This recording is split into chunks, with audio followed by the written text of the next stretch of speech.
Yesterday was the Feast of St. Joseph, and it's fitting that the news we're going to talk about today broke during the cycle of days around the feasts of St. Patrick and St. Joseph. St. Patrick famously ended devil worship in Ireland, and St. Joseph instills fear into the hearts of demons. All very good stuff, and it's kind of a bright point during the Lenten season. It's fitting, though, that during these days we get news about the followers of Satan trying to make some point by engaging in very public devil worship on public grounds. It's also fitting that during this cycle of days, these diabolists also take a big loss in their efforts. They they te- they tried to do this essentially during a time when more people than ever are invoking the two most anti-diabolical saints in the entire roster, Saints Patrick and Saint Joseph. Timing is everything, I guess, and anybody who is honestly believes they're worshiping the devil generally means they believe in God. They just really don't like him and think the other side was the one in the right, which is an idea I can't even wrap my head around, but it is what it is. And they chose to mess around during this time when, again, people are invoking the prayers to St. Joseph and St. Patrick and other related saints. But unfortunately, it's Lent. So it's also, and there are major feast days. So we get news like this one out of the Vatican. This will surprise exactly nobody. Headline, this is a story posted to X by Michael Haynes, LifeSite news reporter. Breaking, Vatican again uses Rupnik art on St. Joseph Feast as recurring cycle of his art continues. Alleged victims say his art directly linked to the evil things he did. He painted icons wearing without he didn't have pants on while he was doing that, and yeah, I'm not going to say the rest of that. And he did a bunch of really gross things. And this is the man whose art they post on the Vatican. This is a screenshot from Vatican News from yesterday. St. Joseph. Yeah, this is art that they posted at Vatican News yesterday. And Phil Lawler, he's a commentator who runs a very good website that you should check out. He posted a link to their post on it saying, tone deaf much. For the great feast of St. Joseph, patron of the Universal Church, the Vatican communications bureaucracy features artwork by a priest who's been excommunicated, dismissed from the Jesuit order, and charged with redacted blasphemy, desecration, and twisting people spiritually. Then he was quickly and mysteriously reinstated. So yes, that happened in the Vatican on the Feast of St. Joseph. They do this all the time. And it's worth remembering. The woman directly responsible for the choice of using his artwork on feast days is in charge of the media in Vatican City and is a close personal friend of Marco Rupnik. She does this on purpose, without question. I covered that last year at some point. He has friends in high places, including Pope Francis himself. Now let's get to the news of the day, though. A week or so ago, I reported here that the LARPing public worshippers of Satan were going to hold a black mass at the state legislature and had the permission of the legislature to do so on First Amendment grounds. At that time, I reminded people of this. Here where I'm at, in the Archdiocese of Oklahoma City, Archbishop Coakley defeated a similar attempt in court by pointing out that a black mass uses a consecrated host, which is only available for Catholics, meaning this host was stolen from a parish and is the property of the Catholic Church. And the person who was going to hold that black mass admitted as much, that he had a consecrated host from a Catholic parish. If you want to know how he gets the consecrated host, it's simple. This was not a problem before we got communion in the hand. You get rid of communion in the hand, and 99% of this problem goes away. That's just an undisputable fact. But in this case here with Oklahoma City, the judge agreed and ordered that the Satan worshiper had to return stolen property to the church, and he actually complied. And then the host was handled in accordance with the Code of Canon Law. Now, I suggested at that time that Archbishop Naumann of Kansas City should have a conversation with Archbishop Coakley of Oklahoma City of how to handle this. And I assume here that Coakley was already talking with Naumann before I came onto YouTube to tell you to do that. So it's worth noting that's exactly what seems to have happened. So let's start with this update here from the actual. This is video footage you're about to see. I'm not going to play the whole thing. It's like 10 minutes long. We'll watch a couple minutes of this. This is from a discussion on the floor of the state legislature. Had a good conversation with the Attorney General and asked for him to really develop an opinion on that. He sent us a letter, and I see you're in the audience. Would you mind coming up and just kind of giving us the synopsis of your opinion that you sent us in the letter? Thank you. Yeah, this is the contents of this are in a letter to the Speaker, the Senate President, and the Governor yesterday. So on Friday, the Archdiocese of Kansas filed a case called Naumann v. Stewart in State District Court in Leavenworth County. In that case, they allege through sworn declarations that theft has occurred, and basically argue that the stealing of a consecrated host or bread and wine is necessarily has to have occurred, since there's no way to procure it under these circumstances without there having been a theft, possibly a theft by deception, which is a crime under Kansas. That's where the perpetrator of the theft portrays himself as something other than he is and obtains the stolen item that way. Because there is that sworn testimonial evidence that a theft has occurred, and because the statements of this organization that intends to hold a so-called black mass indicate that they intend to destroy the stolen property, that would involve yet another crime being committed. So we believe that, although of course there are free speech concerns, and of course the Capitol has been a public forum, there are also limits, and you cannot use the cloak of the First Amendment to commit crimes. And here there'd be at least 2 crimes committed on state property. And so we believe that in this circumstance, it would be well within the First Amendment, and it would also be appropriate in the state's interest of preventing crimes for the state not to facilitate this crime occurring either inside the Capitol or on the Capitol grounds.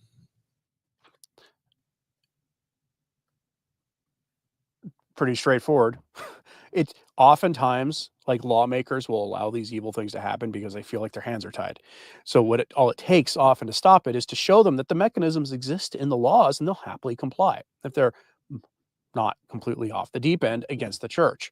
And generally speaking, even like anti-Catholic groups have a general disdain for a black mass because they all proclaim that Satan is evil and the worshipers of Satan should be opposed in every way. But I don't think any of these lawmakers you saw here were Catholics, but they stood against it, and good on them for that.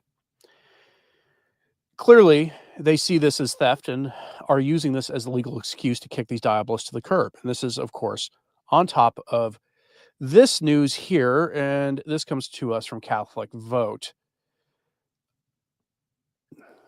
Breaking. Kansas City Archbishop Joseph Naumann has filed an emergency lawsuit to compel a group of Satanists to return the stolen consecrated Eucharistic host they plan to desecrate at the Kansas City Capitol next week.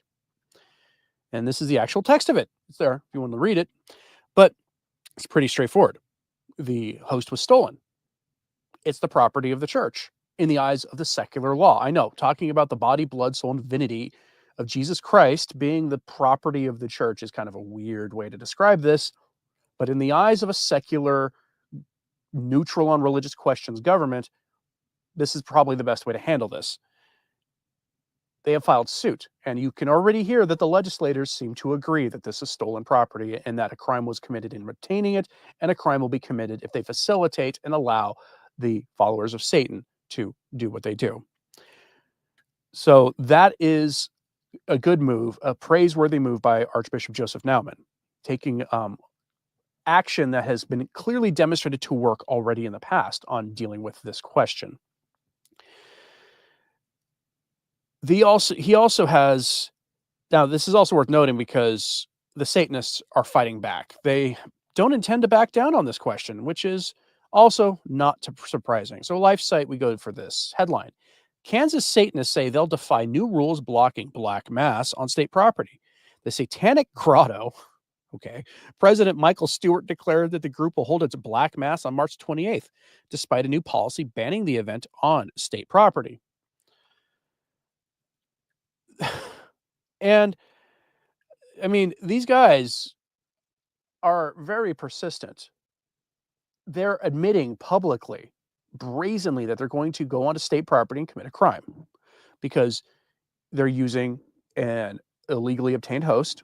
Again, the Eucharist is by canon law only available to Catholics, and even then under certain circumstances. So unless the person who stole it comes forward and says, oh, I was a baptized Catholic and I'm technically a Catholic. Well, even then, there are circumstances where a Catholic cannot receive the Eucharist if you're not in a state of grace.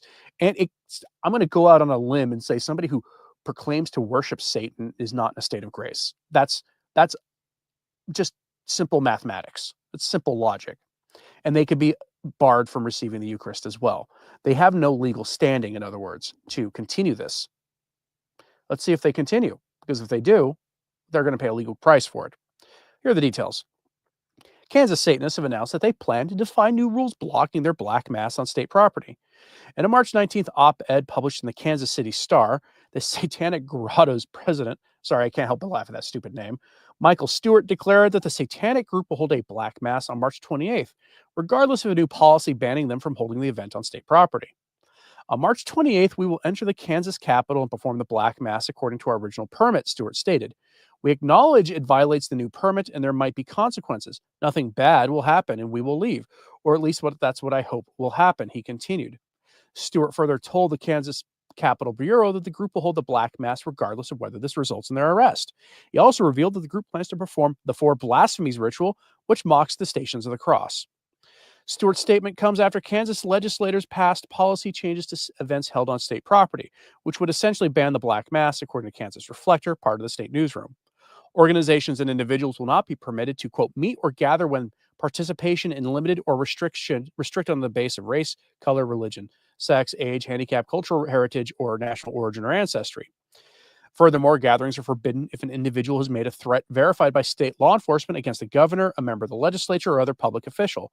Finally, gatherings are not permitted if a group or member of a group has stated explicitly that the meeting or gathering will involve a violation of the law. End quote. And that is exactly what they did there. After all, to do a black mass, you need a stolen host. It's usually one way it's done. Now, the other way it's done is to find a fallen Catholic priest to do it for you. But the people who do those kind of black masses don't typically advertise what they're doing. They usually do that stuff in secret because they're the more nefarious of the Satan worshipers. And typically a fallen Catholic priest is not wanting to advertise themselves too publicly. But that kind also does happen. But they're not the ones trying to do this on state property, at least not announcing it, depending on how involved you think the public officials are in the diabolical. Now, even to that, Archbishop Naumann has responded, which is good.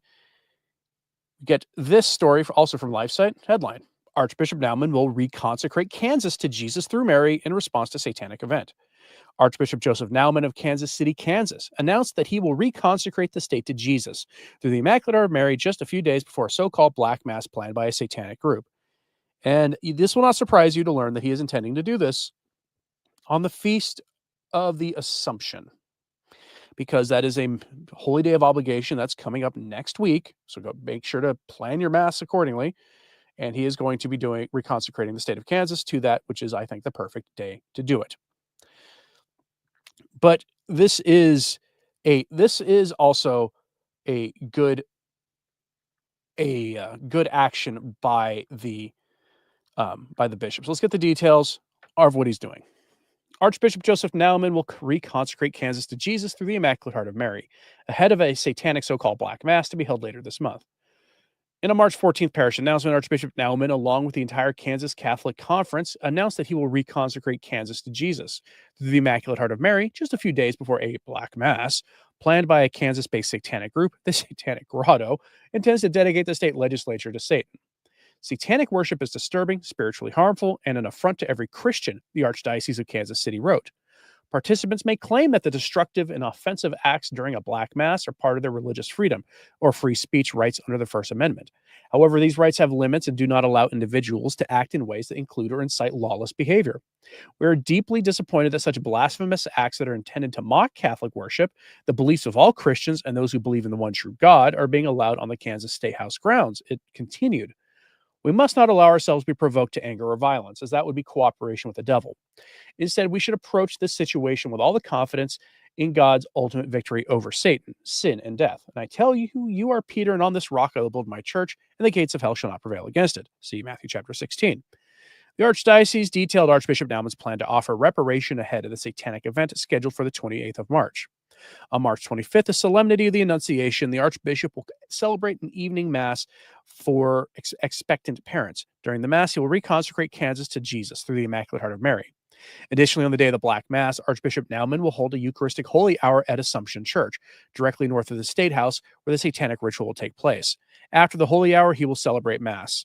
Faithful Catholics who cannot attend the Mass and consecration in person are encouraged to recite the individual consecration prayer to consecrate themselves to Jesus through the Immaculate Heart of the Blessed Virgin Mary. Pray for the repentance and conversion of those participating in the Satanic worship event, the Archdiocese advises. And lengthy quote. Now, I do suggest you take part in that. Catholics around the world should be participating in this, doing an act of reparation for what is happening. And I hope other Catholic commentators pick up on this story and help organize this act of reparation as well. Raven Ray says, and the feast also has the Archangel Gabriel who will join the fight. Yes, because I mean, by necessity, the assumption of the Virgin, or the Annunciation rather, as the Archangel Gabriel is central to that story. So yes, that he will be there too. Please, in fact, invoke not only, of course, Our Lady, but the saints I've mentioned already, since they have a particular penchant for dealing with the followers of Satan, but also, of course, the archangels, Saint Michael, Saint Gabriel, and Saint Raphael. You can find ties to all three of them, if you're familiar with their stories, in this event. And it is good and right and just that you do so. So please, at some point in the next few days, and if you can, especially on that day, do acts of reparation for this evil they're doing. The open followers of Satan have been in the news quite a lot recently, beyond the story that we're hearing out of Kansas. That story out of Kansas is front and center, of course, these days, for obvious reasons. We're going to be dealing with that here, as we are just days away from their diabolical event, with the consecration of Kansas and acts of reparations being led by the Archbishop directly in the case. But the culture itself has been increasingly satanic in recent years. And I'm not talking about morons in the pop culture, musicians trying to be edgy and losing their own souls in an effort to offend Christians, because most of the people doing that just think that this is a great way to get parents to protest outside their concerts. It's a story as old as time. Most of them don't believe a thing they're saying. Some of them do, though, so be wary of them. But most of them are what's called LARPing, live action role playing. Basically, they're sitting there trying to pretend to be evil when they actually are evil, but not for the reasons they think they are. They're trying to get free advertisement by offending Christians. That's not what we're talking about here, though. We've seen some sustained attacks in the culture that are rarely addressed, and some that come from governments themselves. I'm going to show you one. It's an unfortunate kind of offense that happens all the time, and I'm surprised that this one actually happened. And this is, speaking of Kansas, headline: Police arrest suspect for desecrating Wichita Catholic Church. FBI aiding investigation of alleged crime of being hateful. Now, you know about that Black Mass that's coming up in Kansas. Note the date, March 17th was when this was reported. Now, I'm very curious if the person doing this is going to be a participant, or had intended to be a participant, at that little event going on in the state capitol. Let me know if that's the case, but I would be very curious. Here are the details. Authorities say they arrested a 23-year-old man on Sunday in connection with an alarming act of vandalism and burglary at St. Patrick Catholic Church in Wichita, Kansas, which has left the parish community shaken. And yes, I know, Wichita is not exactly right next to Kansas City. I know. The attack, which occurred early Saturday morning, involved significant destruction to religious statues, smashed glass, and the defacing of sacred spaces. An American flag was also burned inside the church. According to the local news, the Wichita Police Department and the FBI have been involved in the investigation. Recognizing the severity of this crime, WPD officers and investigators, alongside the ATF, immediately launched a full-scale investigation, the Wichita Police stated on Facebook Sunday morning.